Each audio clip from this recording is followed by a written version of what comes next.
anybody can debate, legislate, and actually vote on something. Republicans do it. Not voting on stuff doesn't make anything better. But that immigration bill, they don't have a choice.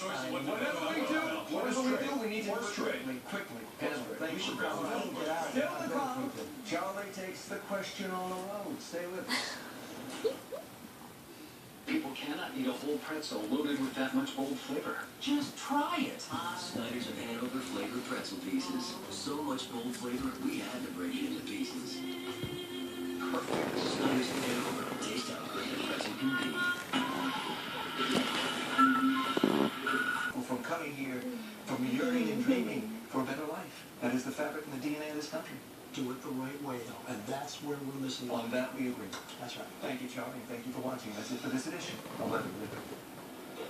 The Let It Rip discussion continues online. Sound off at Facebook, Twitter, or myfoxdetroit.com. So, who is it locked up here at the Macomb County Jail? His day started off innocent enough, shopping for a nice used car. Cash is king. No, he got the cash all right. You see, he made a withdrawal from the bank.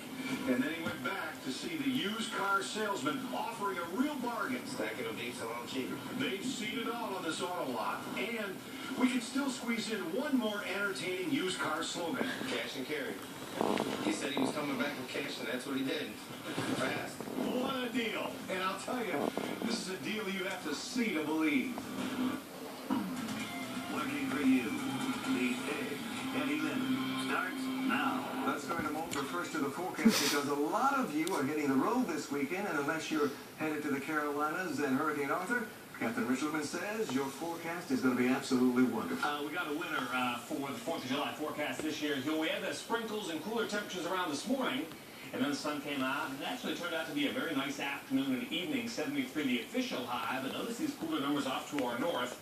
And usually this time of year we're dealing with heat and humidity, but that will not be the case for tomorrow and for Saturday. 73 and 58, they're your official high and low for the day at Metro Airport. The averages show 83 and 63. Nothing close to any records. And yes, this morning's rain totaled about 1/100th of an inch at Metro Airport. 62 right now. Pontiac 59 and Howe. There are some cool spots on the map. 54 in Port Huron. 61 to our south in Monroe. 63 way out there in Lansing. But here is the main story of the forecast for the eastern half of the U.S. It's Hurricane Arthur right now.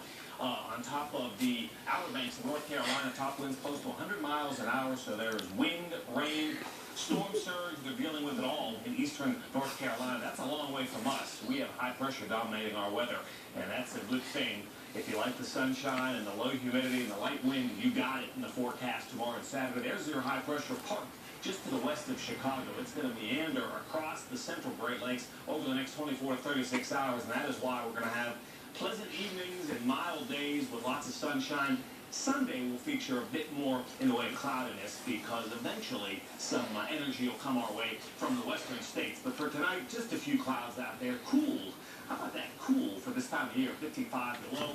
Tomorrow back to 77. The 4th of July forecast right here with lots of sunshine. And then check the weekend forecast. Saturday, more sun with a high near 80.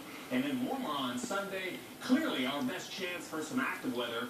Thunderstorms come Monday and Tuesday of next week with more heat and humidity. We're going to check the numbers for you starting at 4:30. Yep. Chris, thank you. Also on the end tonight, a bank robber is always in need of a getaway car, but in this case, police say that the bad guy waited until after the crime to buy it. Fox's Ron Savage and Mike Clemens with that story. Oh, no, this takes the cake completely. I would have never imagined something like this happening. A wild one here. And who is it locked up in the back seat of this Macomb County cruiser? His day started off innocent enough, shopping for a nice used car.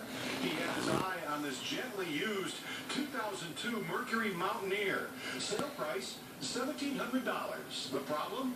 He had no money. Cash is king.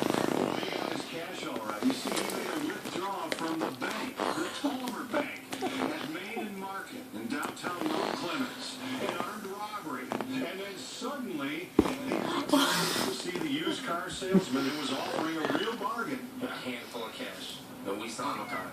Yeah. How much money do you think he had? couple thousand. The 18-year-old had his cash, and the deal was done. The teenager drives off in his new ride and drives next door to the Victory Inn, where he's been checked in for 2 days. He walked into a guest room, and management hears a gunshot. But the lady that works there said that there was a shot fired that discharged a gun. No one was hit. It's not clear who fired the shot. But Macomb County deputies descend on the Victory Inn, and the 18-year-old, who had a fistful of cash just moments after a bank robbery and paid cash for a car, is locked up. Back at the used car lot, no sale, as investigators are now holding the cash and the SUV as evidence. I don't know at this point. They have the money and the car. I wish somebody would tell me something. That was Fox News' Ron Savage reporting. Big one at Easter tonight. The community comes together to remember a toddler who was gunned down in front of her home. Love y'all kids.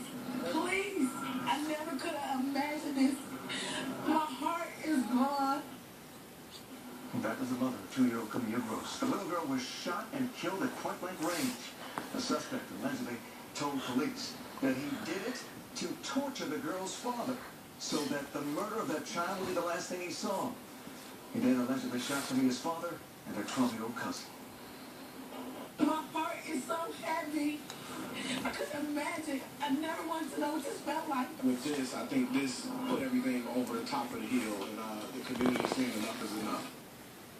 This is the accused killer, Raymond Jackson, appearing in court today. He's charged with 7 different felonies, from premeditated murder to torture, because, again, he allegedly went after that little girl first. Evil. That's all I can say. I can't wrap my head around anything that would make me want to walk up to a small child sitting next to a point a pistol at their head and shoot them dead. Now, Jackson is a habitual offender. He's already facing first-degree murder charges, and if convicted, he will spend his life in prison. We don't have the death penalty here in Michigan. We've been told the motive for the shooting is Kamaya's father, Tony French. Told that Jackson was mad that French didn't back him up during a recent shooting at a nightclub.